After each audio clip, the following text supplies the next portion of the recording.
Hello नमस्कार दोस्तों। उम्मीद है आप लोग बहुत अच्छे होंगे और आपकी तैयारी ज़ोर शोर से चल रही है। तो हम लोग अभी देख रहे हैं जो अधिकतर जो बीपीएससी में पूछे गए जो प्रश्न हैं, कैसे और किस टाइप से प्रश्न पूछा जाता है, हम लोग उस पर बात करते हैं। तो हम लोग पहला प्रश्न देखेंगे बीपीएससी टीचर के लिए और आपके बीपीएससी सिविल सर्विसेज के लिए बहुत महत्वपूर्ण है। प्रश्न पूछा जा सकता है कि ऋग्वेद है ना, ऋग्वेद है, आंसर क्या हो जाएगा इसका। इसमें 4 ऑप्शन दिए गए हैं: स्रोतों का संकलन, कथाओं का संकलन, शब्दों का संकलन और युद्ध का ग्रंथ है। यह है क्या? तो स्रोतों का संकलन हो जाता है, आंसर हो जाएगा ए हो जाएगा, है ना। तो देखिए ऋग्वेद कहा जाता है कि सबसे पुरानी वेद है ऋग्वेद, ठीक है। इसमें 10 मंडल है, 10 मंडल का चर्चा किया गया है और 1028 सूक्त हो जाता है ना, 1028 सूक्त है। प्रश्न कभी कभी पूछता है प्रथम से लेकर के 10वीं मंडल का रचनाकार कौन है, किस मंडल में क्या वर्णन किया गया है, जहाँ से प्रश्न पूछे जाते हैं, है ना। तो जैसे में हम लोग देखेंगे, अगर हम लोग प्रथम मंडल की बात करें, प्रथम है ना, द्वितीय, तृतीय, थर्ड, फोर्थ, है ना, फिफ्थ, सिक्स्थ, सेवेंथ और यहाँ पे देखिए एट्थ, है ना, नाइन्थ और यहाँ पे हो जाता है 10th। अगर हम लोग बात करें प्रथम मंडल का, क्योंकि हमने कहा कि 10 मंडल है इसमें, है ना, तो 10 मंडल का रचनाकार हम लोग देखते हैं जहाँ से प्रश्न पूछा जाता है। तो प्रथम मंडल के जो रचनाकार हैं उनका नाम है मेघातिथि, है ना, मेघातिथि नाम हो जाता है इनका, है ना। पहला मंडल का रचनाकार हो जाते हैं। द्वितीय का जो रचनाकार है, दूसरे का, उसका हो जाता है गृत्त सम्मद, है ना, गृत्त सम्मद हो जाता है। और तीसरा जो है, तीसरा का रचनाकार हो जाता है विश्वामित्र, है ना। तीसरे मंडल का जो रचनाकार है विश्वामित्र हो जाएंगे, है ना, तीसरे मंडल का। अगला हम लोग देखेंगे इसमें। और चौथे मंडल की अगर बात करें हम लोग, चौथे मंडल का, तो इसके वामदेव हो जाएंगे, है ना, पूछा जाता है प्रश्न, वामदेव हो जाएंगे। और पंचम का देखेंगे तो पंचम का अत्रि हो जाएंगे, अत्रि, है ना। उसके बाद देखिए आप लोग जो छठा है ना, छठा का जो है यहाँ पे ये भारद्वाज हो जाएंगे, है ना, भारद्वाज हो जाते हैं। और सतवा का जो हो जाता है वशिष्ठ हो जाएंगे, सतवा के वशिष्ठ हो जाएंगे, है ना। और आठवां की अगर बात करें यहाँ पे अष्टम का, तो कन्नौ या अंगिरस हो जाएंगे, है ना, कन्नौ कहें या अंगिरस हो जाएंगे यहाँ पे, अंगिरस, है ना, इसके रचनाकार हो जाते हैं। नवम का है सोम देवता हो जाएंगे, है ना, सोम देवता, जिसको हम लोग पशु का देवता कहते हैं। और जो 10वां जो अंतिम मंडल है ना, इनको बीमदा जो है, जिनका एक और भी नाम है, आप कह सकते हैं इंद्र या सची, है ना, इंद्र या सची, इसके रचनाकार होते हैं, ठीक है। पूछा जा सकता है कि ऋग्वेद में कितने मंडल हैं, तो 10 मंडल हैं। 10 मंडल का अलग अलग रचनाकार है।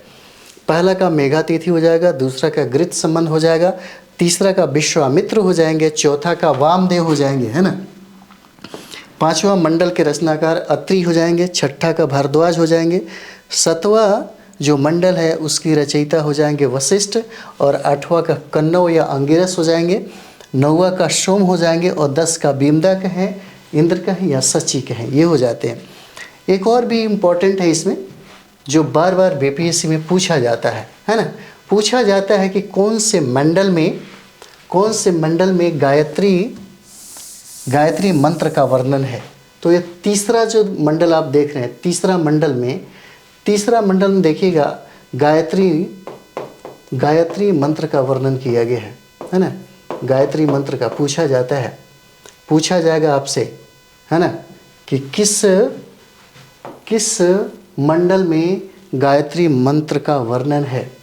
अगला देखेंगे हम लोग, चौथा जो मंडल है, चौथा, उसमें कृषि का वर्णन किया गया है, बहुत इंपॉर्टेंट है कृषि का, है ना। चौथा में कृषि का वर्णन किया गया है। और सातवां अगर हम लोग देखेंगे, सातवां में तो यहाँ पे दशराग युद्ध का वर्णन है ना। अगर हम लोग यहाँ पे देखेंगे तो देखिए यहाँ पे दशराग युद्ध का वर्णन है। और यह दशराग युद्ध जो है यह रावी नदी के तट पे होता है। बहुत इंपॉर्टेंट है, यह रावी नदी के तट पे होता है ना। तो एक चीज़ और भी हम लोग देखेंगे, अगर हम लोग इसमें नौवां में देखेंगे, नौवां में तो यहाँ पे देखिए यह सोम देवता का वर्णन है ना। और सोम देवता की अगर बात करें तो यहीं पे कहा जाता है कि सोम को पशु का देवता कहा गया है ना। और जो इम्पोर्टेंट आपका 10वां जो है, इसी 10वां में शूद्र का वर्णन किया है। पुरुष सूक्त में शूद्र का वर्णन यही 10वां मंडल में किया गया है। और इसी 10वां मंडल में 21 नदियों का वर्णन है, 21 नदियों का, है ना। बस इतना काफ़ी है, बहुत इम्पोर्टेंट है। कुछ और डिस्कशन हम लोग इसमें देखेंगे। चलिए आगे हम लोग देखते हैं, है ना।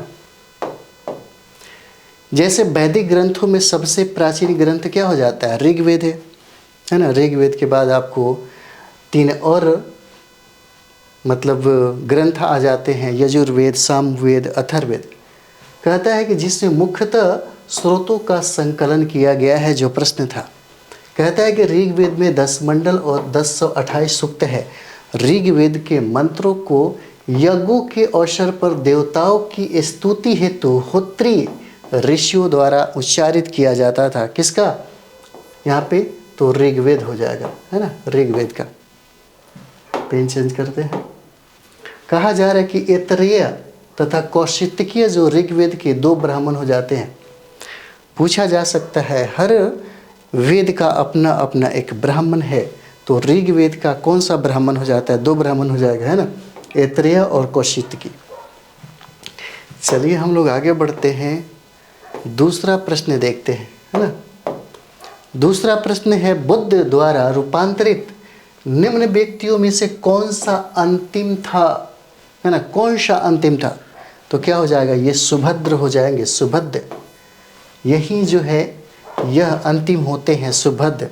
जैसे हम लोग यहाँ पे देखेंगे, बुद्ध द्वारा बौद्ध धर्म में दीक्षित अंतिम व्यक्ति जो है उनका नाम सुभद्र हो जाता है।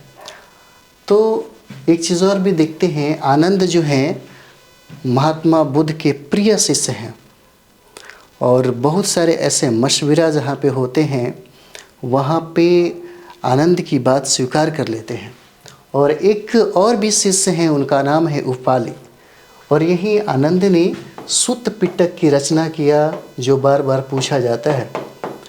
यही आनंद ने सुत्त पिटक की रचना किया और इसी पिटक में 5 निकाय का भी वर्णन किया। और इसी में से एक और निकाय है जिसको हम लोग बोलते हैं अंगुत्तर निकाय।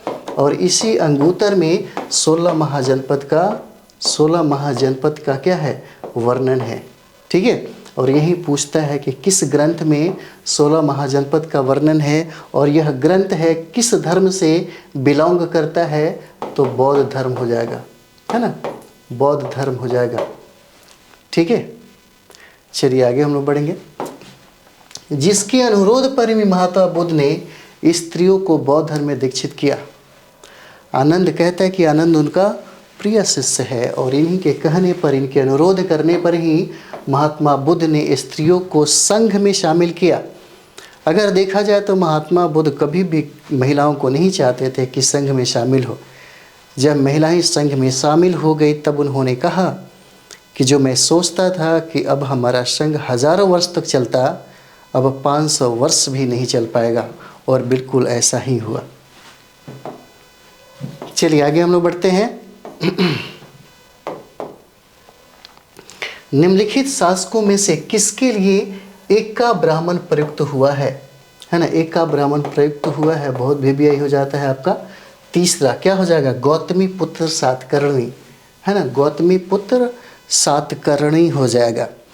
यह अगर शातवाहन की बात करें हम लोग, अगर हम लोग शातवाहन की बात करें तो शातवाहन जो है मातृ प्रधान समाज है, मातृ प्रधान समाज है ना, जहाँ पे महिलाओं की स्थिति बहुत ही अच्छी मानी जाती है ना। जिस तरीके से हर बच्चों का, वर्तमान में हर बच्चों का डायरेक्ट लोग पूछता है कि तुम्हारे पिता का नाम क्या है ना। वहाँ पे उस समाज में लोग अपना जो नाम था अपने माँ के साथ नाम जोड़ता था। गौतमी पुत्र सातकर्णी, है ना, वशिष्ठी पुत्र सातकर्णी, बहुत सारा, वल्लभी पुत्र सातकर्णी, इस तरह से बहुत सारे नाम हैं।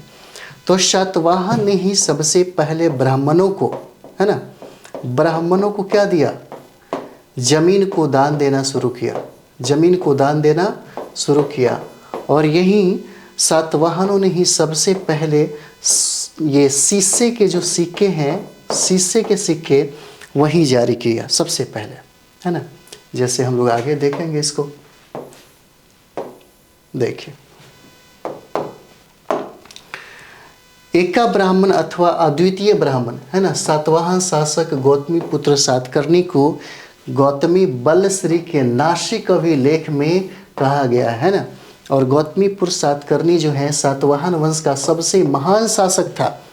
इसने सैनिक विजय की जानकारी इनकी माता गौतमी बलभीश्री के नासिक प्रशस्ति से प्राप्त होता है। और कहता है कि इसे ब्राह्मणों का एकमात्र रक्षक कहा गया है ना, इसे ब्राह्मणों का एकमात्र रक्षक कहा गया है। चलिए आगे हम लोग बढ़ेंगे।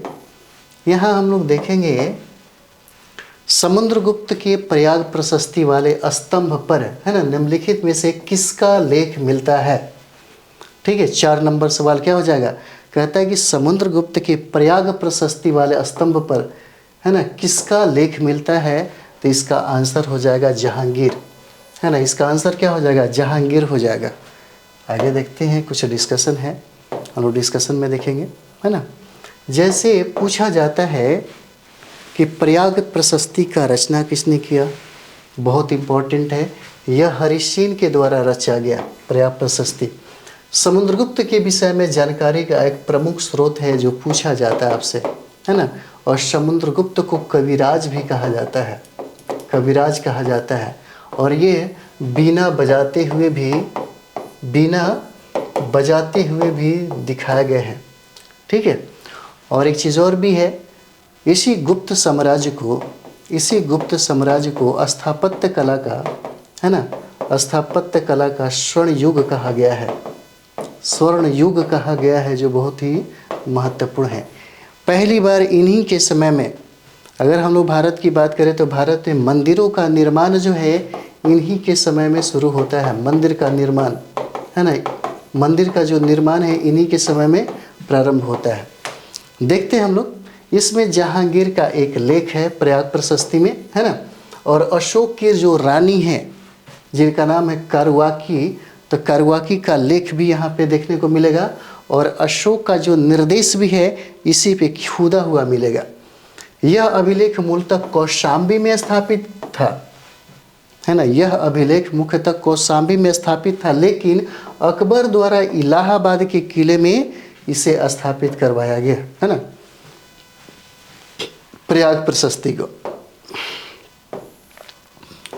चलिए अगला हम लोग देखते हैं, यहाँ पे प्रश्न है कि निम्नलिखित में से कौन सही सुमेलित नहीं है, है ना। 5 नंबर सवाल क्या हो जाएगा, सॉरी, 5 नंबर सवाल क्या हो जाता है, एक बार आप लोग देखिए।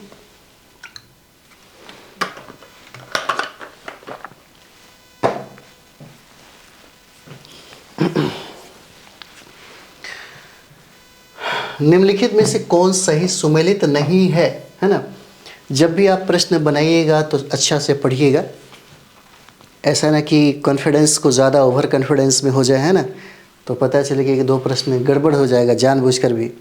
और जानबूझ करके जो गलती किया जाता है उसका खामियाजा भुगतना पड़ता है ना। अनजाने में गिरते हैं तो ज़्यादा चोट नहीं लगता, लेकिन जानबूझकर अगर गिरेंगे तो चोट ज़्यादा लगेगा और दर्द भी ज़्यादा होगा, है ना। तो देखिए निम्नलिखित में से कौन सही सुमेलित नहीं है ना, नहीं है। ठीक है, तो 5 का क्या हो जाता है। अब देखिए, कुषाणों ने स्वर्ण एवं तांबा के सिक्के चलाए। देखिए कहा जाता है कि सर्वाधिक शुद्ध सोने के सिक्के जो हैं, सर्वाधिक सोने के जो सिक्के हैं कुषाणों के द्वारा चलवाया गया, है ना, ये बात सही है। और ये कहता है कि गुप्त ने स्वर्ण यानी कि स्वर्ण, सोना और रजत, चांदी के दोनों के सिक्के चलाए, ये भी सही है ना। लेकिन सातवाहन ने सोने के सिक्के नहीं चलाए, उन्होंने सोने के सिक्के नहीं चलाए। यहाँ पे शीशे के सिक्के उनको देखा गया जारी करते हुए, शीशे के सिक्के। और कलचूरी जो है इन्होंने भी स्वर्ण, रजत और तांबा का सिक्के चलाया। इसका मतलब है कि तीनों जो है वो सही है, एक गलत है, वो है सातवाहन, है ना। तो सातवाहन के बारे में थोड़ा सा और जानेंगे। देखिए, सातवाहनों ने स्वर्ण सिक्कों का प्रचलन नहीं करवाया, है ना। सोने के स्थान पर उसने चांदी, तांबा, जो सबसे इम्पोर्टेंट है, शीशा का सिक्का और प्रोटीन मतलब कांसा का सिक्का। और आपको पता होगा कांसा किससे बनता है ना। कांसा बराबर क्या होता है, तांबा प्लस टीना, है ना। तांबा प्लस टीना हो जाता है, प्रयोग किया। देखिए, शीशे का सिक्के चलाने वाला प्रथम वंश जो है सातवाहन वंश है, और ये पूछा जाता है जो मैंने आपको कहा। देखिए, इस सिक्के को रोम से मंगाया जाता था। इस सिक्के को कहाँ से मंगाया जाता था, तो रोम से मंगाया जाता था। कुषाणों ने सर्वाधिक शुद्ध स्वर्ण सिक्के चलवाए और अधिकतर ये प्रश्न पूछा गया है। यद्यपि भारत में सर्वप्रथम अगर हम लोग बात करें कि सोने के सिक्के किसने जारी किए, अगर पूछा जाएगा कि सर्वप्रथम भारत में सोने का सिक्के कौन जारी किया, तो हिंद यवन शासकों के द्वारा सोने का सिक्के जारी किए गए। लेकिन अगर पूछा जाए कि शुद्ध सोने का सिक्के सबसे पहले किसने जारी किया, तो कुषाणों के द्वारा हो जाता है।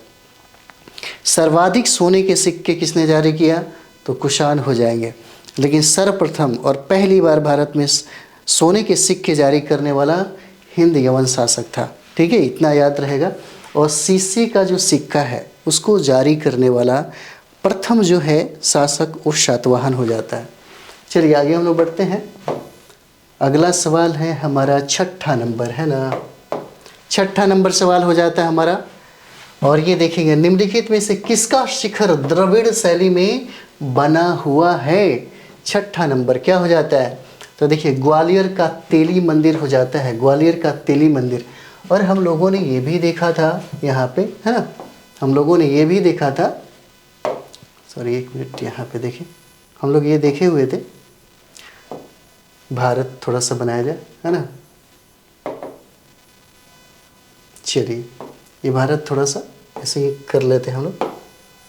चलिए ये होता है, अगर हम लोग इसको बीच में बांटे, है ना, तो बीच में क्या हो जाता है, ये कर्क रेखा हो जाएगा, है ना, यहाँ पे कर्क रेखा हो जाएगा। और दक्षिण भारत यानी कि कर्क रेखा से नीचे की बात करें तो यही जो मंदिर की शैली जो बनी थी उसी को हम लोग बोलते हैं द्रविड़ शैली, है ना, द्रविड़ हो जाएगा। और उत्तरी भारत में जो होता है वो नागर शैली हो जाता है, नागर शैली। और दोनों का जो मिला जुला रूप है वो मध्य भारत में, जिसको हम लोग बेसर शैली बोलते हैं, और इसी शैली में अधिकतर मंदिरों का निर्माण हुआ। कहता है कि किसका शिखर जो है द्रविड़ शैली में बना हुआ है, और अधिकतर मंदिर किस शैली में है, दक्षिण भारत में, तो द्रविड़ शैली में है। क्या हो जाएगा, ग्वालियर का तेली मंदिर, है ना, ग्वालियर मतलब मध्य प्रदेश। चलिए आगे देखते हैं हम लोग। यहाँ कहता है कि ग्वालियर के तेली मंदिर में नक्काशी मूर्तियाँ उत्तर भारतीय शैली में, जबकि शिखर जो है द्रविड़ शैली में निर्मित किया गया है।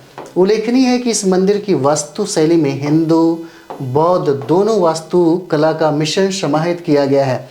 इस मंदिर का जो निर्माण है गुर्जर प्रतिहार साम्राज्य के सबसे प्रतापी शासक जिसका नाम मिहिर भोज के शासनकाल में तेल के व्यापार से प्राप्त धन से हुआ था, है ना, इसलिए इसका नाम क्या था, तेली मंदिर, है ना, इसलिए इसका नाम क्या रखा गया, तेली मंदिर। और मिहिर भोज के द्वारा इसकी निर्माण किया गया। अगला सवाल हम लोग देखते हैं यहाँ पे 7 नंबर, है ना। 7 नंबर देखिए, कहता है कि निम्नलिखित में से कौन सी इल्तुतमिश के राज्यकाल में सल्तनत की राजधानी थी। 7 नंबर सवाल क्या हो जाएगा, तो सल्तनत की राजधानी कहाँ थी, दिल्ली हो जाती है, इसलिए इसका नाम क्या होगा, दिल्ली सल्तनत हो जाता है ना। इल्तुतमिश के समय में भी देखेंगे। यहाँ पे देखिए कहता है कि कुतुबुद्दीन ऐबक के समय सल्तनत की राजधानी कहाँ थी, लाहौर थी, है ना। और ऐबक की मृत्यु के बाद इल्तुतमिश ने 1210 ईस्वी में सल्तनत की राजधानी लाहौर से कहाँ लाया, दिल्ली स्थानांतरित कर दिया। ठीक है। और इल्तुतमिश, दिल्ली सल्तनत में सबसे इम्पोर्टेंट आपका गुलाम से प्रश्न पूछा जाता है। इसीलिए डॉक्टर आर.पी. त्रिपाठी ने इल्तुतमिश को दिल्ली सल्तनत का वास्तविक संस्थापक कहा, है ना। वास्तविक संस्थापक जो है इल्तुतमिश को कहा जाता है, वास्तविक संस्थापक। इसी की पुत्री का नाम था रजिया सुल्तान, है ना। इसी की पुत्री का नाम था रजिया सुल्तान। ठीक है। और इसी इल्तुतमिश ने दहशाला की बात करें, दहशाला की, या कह सके कि 40 गुलामों की एक यूनियन बनाई थी, है ना, जिसको बलबन ने क्या किया, समाप्त कर दिया, जिसको बलबन ने समाप्त कर दिया। चलिए आगे बढ़ते हैं। ये हमारा 8वां नंबर सवाल है। निम्नलिखित में से कौन राजा मोहम्मद गोरी द्वारा चंदावर के युद्ध में पराजित किया गया था। 8 नंबर सवाल क्या हो जाएगा, तो चंदावर के युद्ध में किसको हराया गया, तो जयचंद हो जाएगा, है ना। जयचंद को मोहम्मद गोरी के द्वारा क्या किया जाता है, हराया जाता है। जैसे यहाँ पे हम लोग देखेंगे, कहता है कि मोहम्मद गोरी द्वारा चंदावर की युद्ध जो 1194 में होता है, 1194 में होता है, गढ़वाल शासक था, है ना, जयचंद।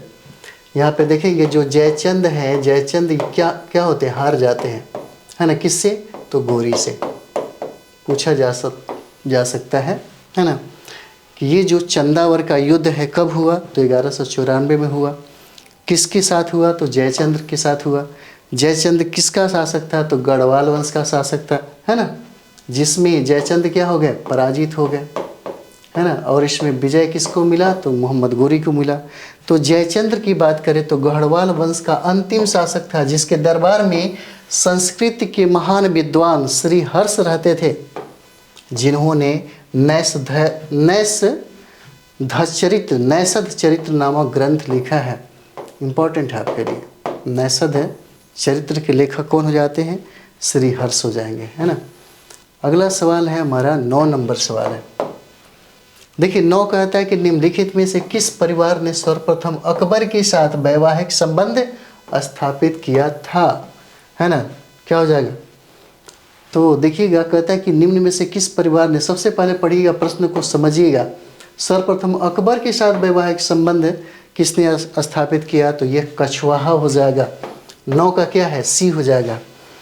देखिए आप पढ़ते होंगे, अकबर का एक राजपूत नीति अलग से पढ़ना होता है मेंस के लिए, है ना। और पीटी में भी इसका काम देगा, क्योंकि ये कॉन्सेप्ट है एक तरह से। क्योंकि जब गद्दी को प्राप्त किया अकबर, तब उसको समझ में ये बात आ गई कि किस तरह राजपूतों के सहयोग के बिना मेरे पिता और पितामह को दर दर की ठोकरें खानी पड़ी, है ना। और ये गलती वो दोहराना नहीं चाहता था। यही वजह था कि भारत में वो सारे लोगों का सहयोग प्राप्त करना चाहता था, जिसके लिए उसने राजपूतों के साथ वैवाहिक संबंध स्थापित कर ली। और उसी में जो पहला जो वैवाहिक संबंध था कछवाहा परिवार से था, है ना। जैसे यहाँ पे हम लोग देखेंगे, आमेर के कछवाहा शासक जिसका नाम है भारमल, है ना, अथवा बिहारीमल, पहला राजपूत राजा था जिसने अकबर की अधीनता को स्वेच्छा से स्वीकार की थी।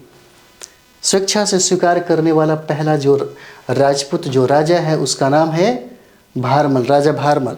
यह कछवाहा शासक था, जिसको हम लोग बिहारीमल भी कहते हैं, है ना।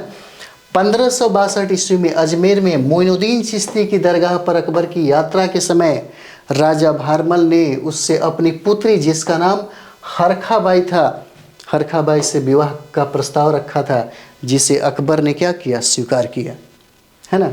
और इनसे इनकी विवाह हो जाती है। चलिए हम लोग 10वां प्रश्न यहाँ पे देखते हैं, है ना।